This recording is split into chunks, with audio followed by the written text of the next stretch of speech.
Porque se vivemos, para o Senhor vivemos. Se morremos, para o Senhor morremos. De sorte que, ou vivamos ou morramos, somos do Senhor. Amém? Pode sentar.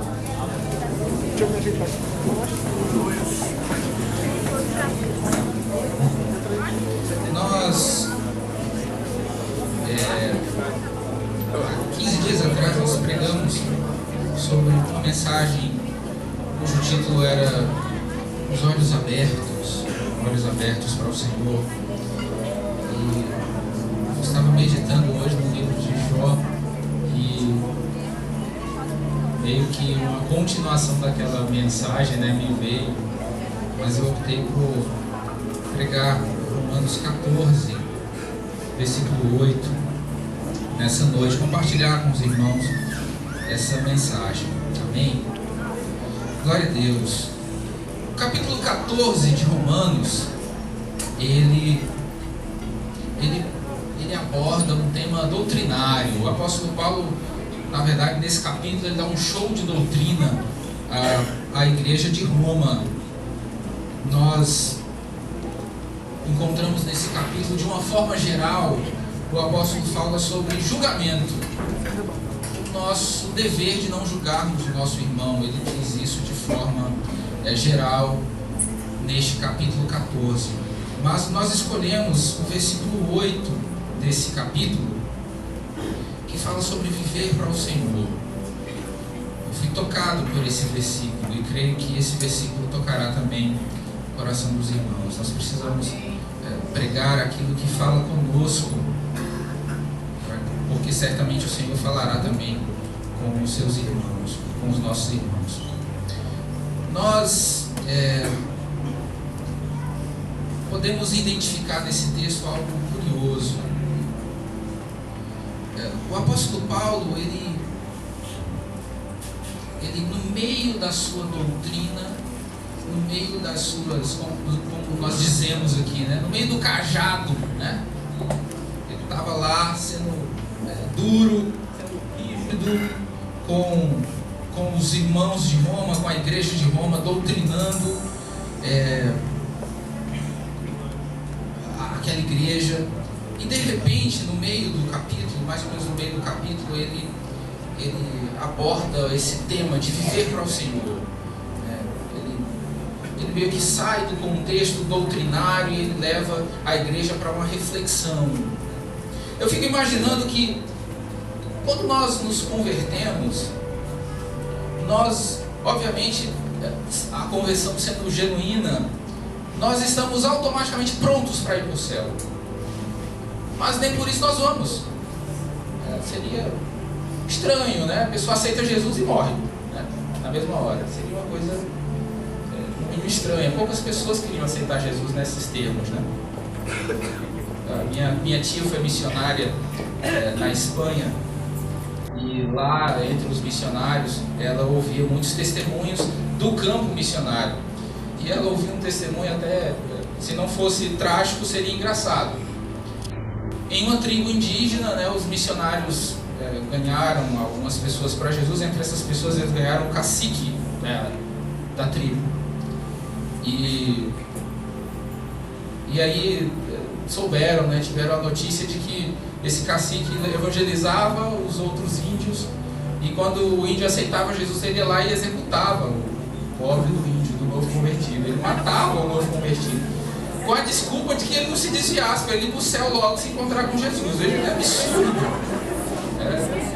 É meio engraçado, mas se isso é verdade, plenamente verdade, isso é trágico, né? Quantos irmãos foram para o céu antes do tempo, né? O Senhor, é verdade. A igreja do Senhor já poderia ter sido arrebatada em algum momento, bastando para isso o Senhor desejar fazê-lo. Ele poderia levar-nos como fez com Enoque ou com Elias. a qualquer momento, pois estamos prontos para nos encontrar com Ele. Mas isso não acontece, e nós continuamos caminhando aqui na terra, continuamos vivendo aqui na terra. Nós tomamos a nossa rotina de novo. Na segunda-feira, cada um de vocês vai ao trabalho, ou à escola, ou ao supermercado, ou a qualquer outra atividade que é do seu cotidiano. E na quarta-feira tem culto, você pode vir de novo, você deve vir, né? Eu espero que vocês venham na quarta-feira. E na sexta-feira de novo, alguns no círculo de oração, os que estão disponíveis, que não estão trabalhando na quinta-feira à tarde. E nós começamos uma rotina, mesmo depois que nos convertemos. O dia a dia não muda, nós continuamos a caminhada, nós seguimos, e o Senhor não nos leva para si. Nós estamos prontos para nos encontrar com Ele, porque isso é o que a regeneração faz. Você nasceu de novo. A justificação te dá um passaporte para o céu instantaneamente. A santificação valida esse passaporte. Ele mantém esse passaporte sobre o teu domínio. Então não basta justificação. Justificação e santificação são necessárias. A justificação levou aquele homem que estava na cruz, do lado de Jesus Cristo, automaticamente para o céu. Ele foi justificado. Ele recebeu uma sentença que o autorizava a entrar no céu, independente das obras que ele tinha cometido, independente das ações que ele tinha cometido, independente do seu passado, ele estava autorizado pela justificação. Mas se aquele homem tivesse descido da cruz e tivesse voltado à sua vida de crime, certamente ele não iria para o mesmo lugar que ele foi naquele momento. Isso é fato. Porque sem santificação ninguém vê a Deus.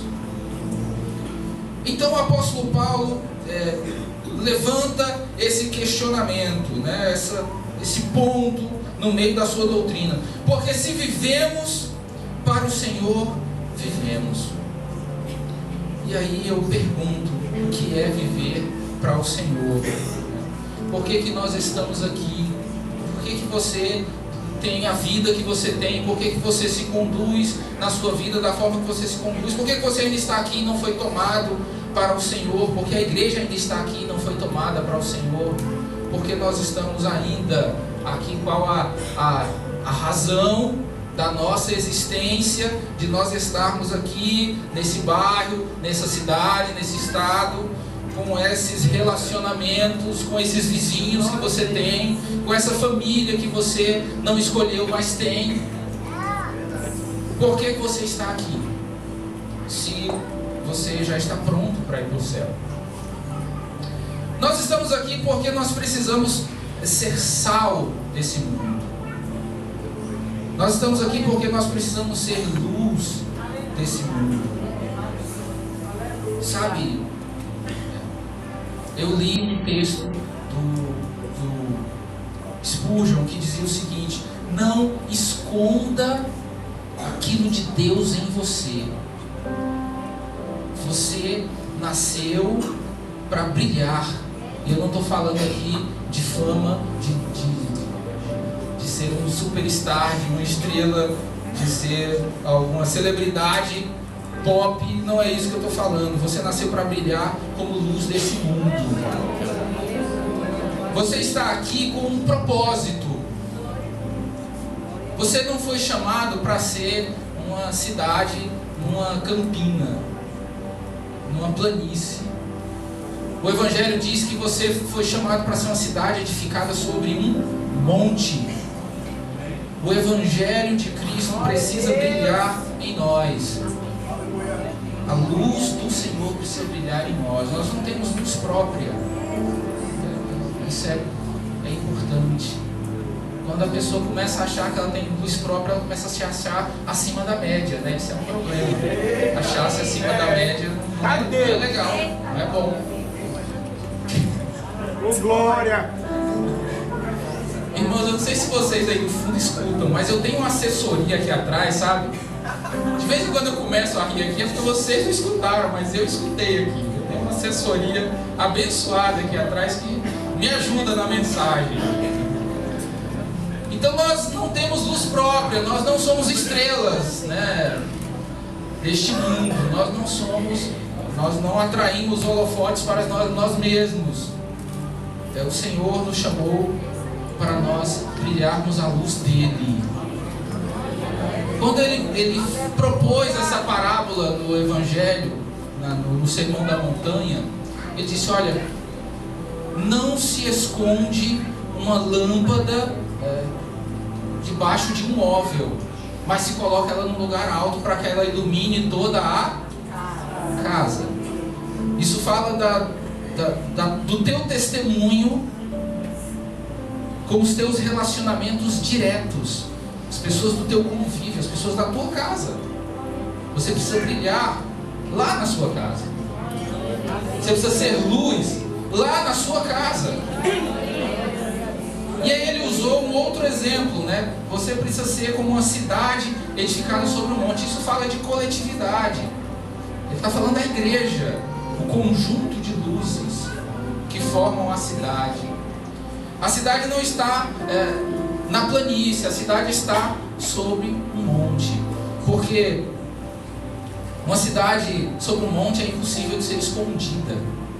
As luzes daquela cidade vão ser vistas de longe. E esse é o motivo de você ainda estar aqui. A vida, em alguns momentos, não é fácil. A vida, em alguns momentos, é bastante difícil. Existem momentos da vida que nós passamos que verdadeiramente nos abalam, nos abatem. E mesmo assim nós continuamos aqui. Homens de Deus como o profeta Elias, né, teve momentos difíceis na vida dele que ele disse: eu vou me deitar aqui e vou morrer. Senhor, me leva, me mata. Eu não suporto mais essa perseguição, esse sofrimento. E ele se deita debaixo daquela planta e pede a morte. Elias faz isso. E o Senhor não levou, não naquele momento, né? Obviamente que ele foi levado em outro momento. Mas naquele momento ele não foi atendido. Por quê? Porque ele precisava brilhar em Israel.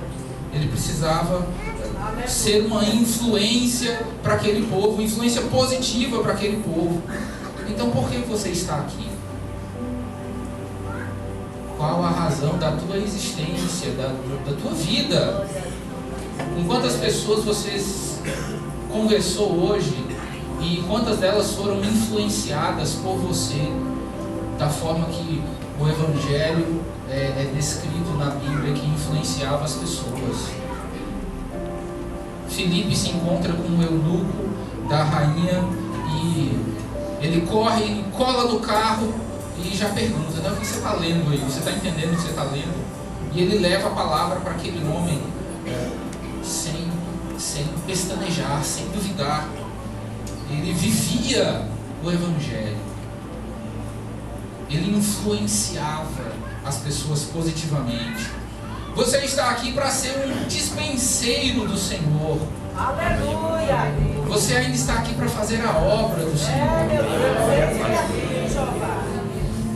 Eu li um testemunho do pastor, aquele da Fife, Verbo da Vida. Pastor?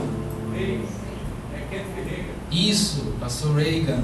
Ele contou um testemunho de que uma mulher, uma senhora já idosa, ele encontrou aquela mulher, ela estava muito doente, mas ela já tinha a idade um pouco avançada.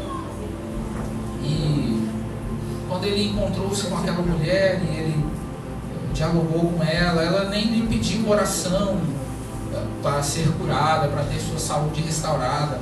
Ela meio que deu um testemunho de desistência da vida. Ela disse: pastor, eu já vivi muito e eu estou doente, agora estou enferma, certamente o Senhor vai me levar, eu não vou com a minha vida muito adiante mais.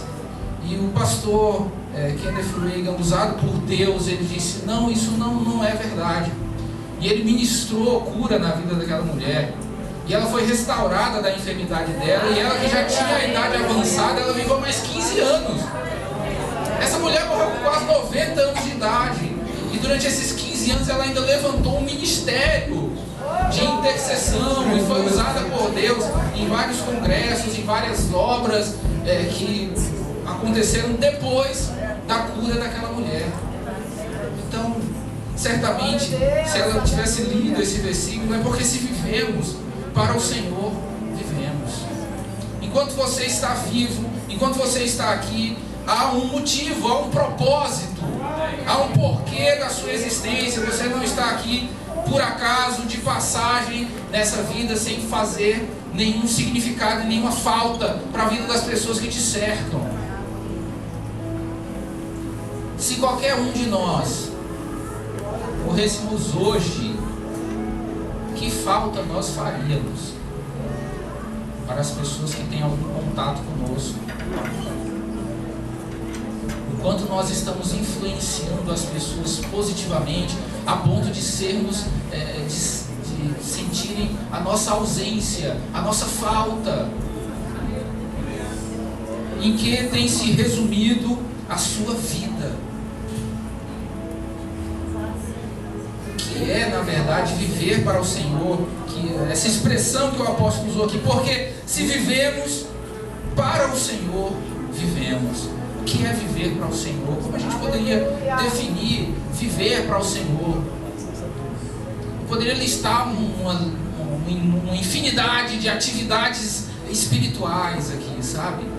Viver para o Senhor é você orar tantas horas por dia. Viver para o Senhor é você ler tantos versículos ou capítulos da Bíblia por dia. Viver para o Senhor é não faltar nenhum culto ou isso ou aquilo. Viver para o Senhor é jejuar pelo menos 2 vezes por semana. Viver para o Senhor é isso. E eu poderia dizer muita coisa que supostamente é viver para o Senhor. Mas quando a gente vê o contexto desse capítulo aqui, 14 de Romanos, o apóstolo está falando de coisas cotidianas. Ele começa falando aqui de enfermidade. No primeiro versículo desse capítulo, ele fala de enfermidade, de as pessoas que estão enfermas, precisam ser recebidas, aquela coisa. Ele fala de dúvidas ainda no primeiro versículo. As dúvidas fazem parte da vida. Não receba as pessoas com contendas e com dúvidas, gerando dúvidas na cabeça das pessoas, sem necessidade alguma. Ele fala de comer. Ele fala de comer legumes ou comer carne. O capítulo 14 está falando dessas coisas. Olha, alguns comem legumes, outros comem carne. Eu nem vou entrar nesse mérito da doutrina do apóstolo agora, porque a proposta da mensagem é outra. Mas ele está falando de comer legumes ou comer carne. Ele está falando de dias da semana. Tem pessoas que acham um dia mais importante do que outro. E quando você olha o que o apóstolo está falando nesse capítulo 14, ele está falando do dia a dia das pessoas, do cotidiano das pessoas. Olha, tem gente que gosta mais do sábado, tem gente que gosta mais do domingo, tem gente que come legume, tem gente que come carne. Mas aquele que come legume, ele é fraquinho. Cuida dele, porque ele acha que comer legume vai, de alguma forma, despertar a atenção de Deus para a vida dele. Ele está comendo legume porque acha que isso vai fazer alguma diferença para a vida dele. Então, ele é fraco. O apóstolo diz isso. Então, tenha paciência com ele. Não coma carne na frente dele. Ele está falando do dia a dia desse povo, dessa igreja em Roma. E aí a gente entende, viver é isso. Viver é justamente o dia a dia. Quando você se acorda pela manhã, você abre os olhos, de alguma forma você precisa glorificar a Deus, mesmo que não seja com palavras. Você vai para o seu trabalho, você vai para lá todos os dias. Viver é isso. Isso faz parte da sua vida. É isso que o Senhor colocou no teu caminho. A grande diferença é o que nós estamos fazendo com essa rotina que já existe, esse dia a dia que já existe na minha vida. Eu durmo e acordo na mesma casa todos os dias e vou para os mesmos lugares. E de que forma o Senhor tem se glorificado nesta minha existência, nessa minha vida, nesse meu dia a dia, nesse meu viver. Porque se vivemos para o Senhor vivemos. Que isso? Você tem 24 horas em um dia da sua vida. E você não passa as 24 horas orando, que eu sei. Você não passa as 24 horas lendo a Bíblia, que eu sei. Eu também não passo. Você não passa as 24 horas do dia, todos os dias jejuando.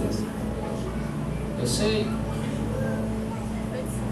Em alguns minutos ou horas deste dia, às vezes você está até pecando. Você está desagradando a Deus de alguma forma. Você tem conduzido a sua vida, às vezes, sem se aperceber que o Senhor, que esta vida, na verdade, não é sua. Ela é uma dádiva, é um presente de Deus para você. E aí o apóstolo nos dá um chacoalhão aqui e diz: porque se nós vivemos, que nós vivamos para o Senhor. Que a nossa vida, cada área dela, que tudo glorifique ao Senhor na nossa vida. Que cada instante, cada momento da nossa vida, mesmo que não sejam os momentos religiosos, que eles sejam para o Senhor também. O salmista, ele diz: os céus manifestam a glória de Deus, e o firmamento anunciam as obras das suas mãos. Sabe, eu imagino que esse salmista, quando ele escreveu isso, ele estava em algum lugar muito, muito bonito. E ele olhou a paisagem e, inspirado pelo Espírito Santo, ele liberou essa profecia poética, essa palavra de Deus. Então ele enxergou Deus, ele enxergou o Senhor na paisagem que ele viu. Eu achei lindo o testemunho de Jéssica aqui, quando ela disse que no dia do casamento, faltando energia, olha só que situação difícil para a noiva. Ela estava do lado de fora da recepção e ela olhou para o céu e pôde observar as estrelas. Isso é viver para o Senhor. Isso é enxergar Deus, até nas situações difíceis, no blackout.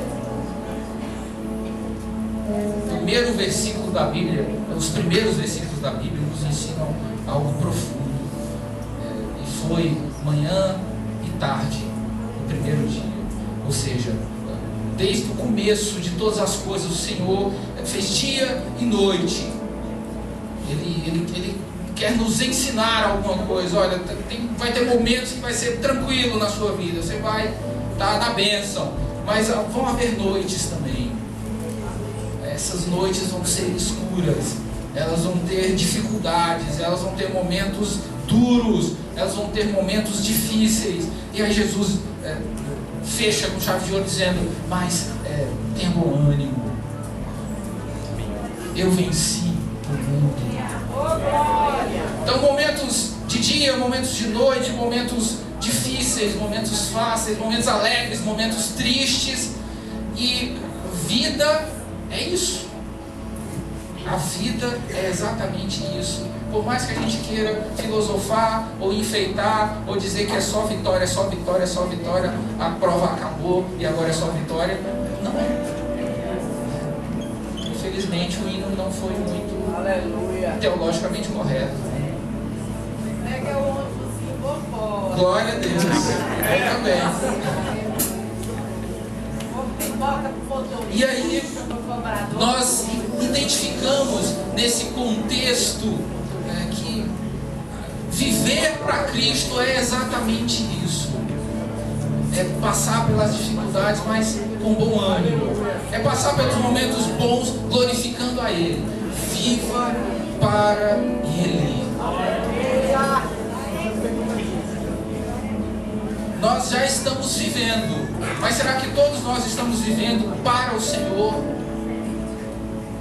Será que todos nós estamos entendendo, tendo essa percepção de que tudo está nas mãos dEle e que nós, cada respiração que nós damos depende dEle? Cada coisa que nós temos veio dEle. Isso é viver para o Senhor. É muito mais do que momentos de devocional. Viver para o Senhor é estar nas mãos dEle. O apóstolo termina o versículo deixando isso bem claro. Ele diz: de sorte que ou vivamos ou morramos, somos do Senhor. Tem uma versão que diz: pertencemos ao Senhor. Sabe, pouca gente se coloca numa posição de propriedade de Deus. Ninguém quer ser um tipo de objeto de Deus. Nós somos propriedade dEle. Nós pertencemos a Ele, especificamente. E aí você pode até não entender, mas isso é até literal, porque Ele nos comprou. E quando se compra alguma coisa, você é dono dela. E é louco quem pensar diferente, quem não quer ser uma propriedade de Deus. Isso é um privilégio muito grande. Isso é uma honra muito grande para nós, sermos propriedade dEle, pertencermos a Ele, sermos do Senhor. É o que o apóstolo termina neste versículo. Porque se vivemos, para o Senhor vivemos. Se morremos, para o Senhor morremos. De sorte que se nós vivemos ou morremos, nós somos dEle. Isso acalma o conflito do coração de algumas pessoas que perdem entes queridos. Eu vi um testemunho de família inglesa, isso no século XVIII. Eles tiveram uma criança, tiveram um filho, e eles botaram o nome desse bebê de Matusalém e o sobrenome da família, que não me recordo agora. Wayne, alguma coisa assim. Matusalém Wayne, a família botou esse nome na criança. E ao contrário do Matusalém da Bíblia, que viveu muito, esta criança morreu com menos de 1 ano de idade. Veja que contraste. Um Matusalém que viveu muito tempo e um outro Matusalém que não completou nem 1 ano de idade. E aí nós achamos essa situação, essa cena drástica, dramática, triste. Nos parte o coração uma cena dessa, um bebê com poucos meses de nascido morrer. Mas Deus é o dono da vida. Para Ele, que é dono da vida, não há diferença. Se essa criança tivesse vivido a mesma quantidade de anos que o Matusalém da Bíblia viveu, para o Senhor ele deveria viver. Mas se aprove a Deus recolhê-lo ainda nos primeiros meses da sua vida, o Senhor deu, o Senhor tomou. Bendito seja o nome do Senhor. Quando nós entendemos que nós somos propriedades de Deus, quando nós entendemos que nós pertencemos a Ele, nosso coração certamente se acalmará. Certamente haverá paz e tranquilidade no nosso coração quando entendermos que tudo que nós temos e tudo que nós somos é dEle. É só isso que a gente precisa entender para ter uma vida tranquila nesse mundo. É só isso que nós precisamos entender para nós vivermos para o Senhor. E este é o clamor que eu quero deixar para os irmãos. Vivam para o Senhor, porque você pertence a Ele. Viva para o Senhor porque você é propriedade dEle. Viva para o Senhor porque Ele te comprou e o preço foi alto. O preço foi o sangue de Cristo na cruz do Calvário. Ó preço. A vida do justo por todos nós injustos. O preço foi muito alto pela tua vida. Você pertence a Ele. Viva para Ele então. Você pertence a Ele, então renda-se a Ele. Entregue-se a Ele. Ele te comprou. Dê a satisfação para o Senhor de entregar-se para Ele como propriedade dele. O Criador de todas as coisas escolheu também nos criar tão pequenos, tão limitados. Não era falta de adoradores, porque no céu tem muitos anjos que fazem muito melhor do que nós aqui, onde não há falhas na harmonia, nem desafinados na voz, a perfeição completa na adoração. Mas Ele nos fez menores do que os anjos, diz a Bíblia, e nos colocou como coroa de toda a sua criação. Você é de Deus em todos os sentidos, em todos os aspectos que você possa imaginar. Você pertence a Ele, querendo ou não querendo. Ele é o nosso dono, Ele é o nosso proprietário, e é uma grande satisfação para nós sermos dele, termos sido escolhidos por Ele, termos sido criados por Ele. Vivamos para o Senhor. Versículo seguinte, nós não vamos nos alongar. Diz que Jesus morreu e ressuscitou, para que Ele tanto fosse Senhor dos vivos quanto dos mortos. Ele é o Senhor de tudo, nada escapa do seu senhorio.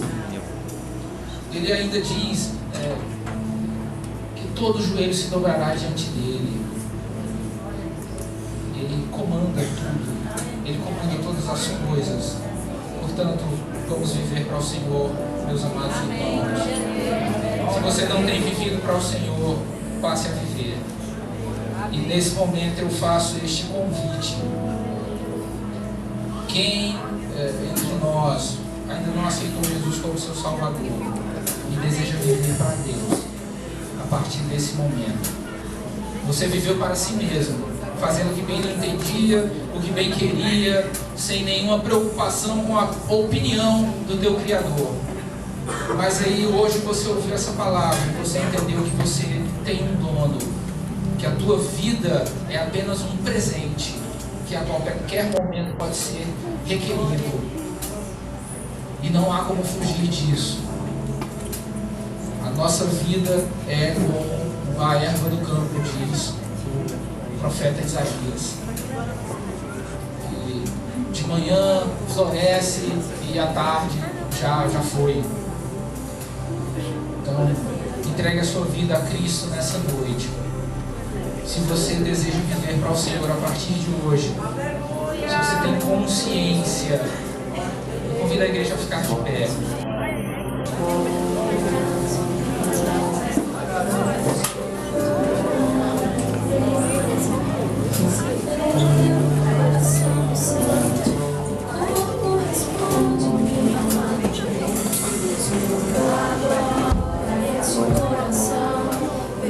Senhor, se não tenho razão, mas eu não quero ser tão racional.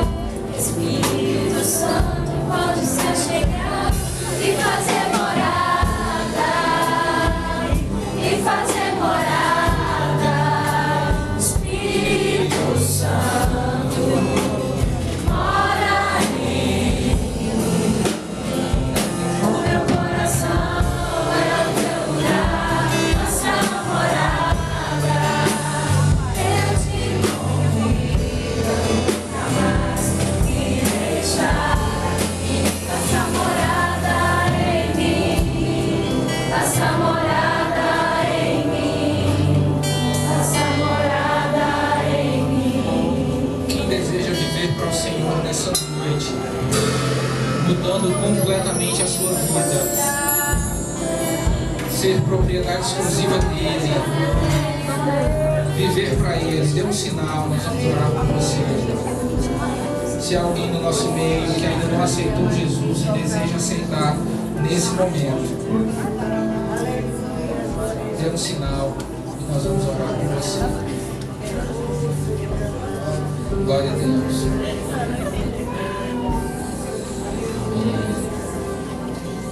A igreja pode sentar. Nós vamos ouvir os avisos com o nosso pastor Reginaldo.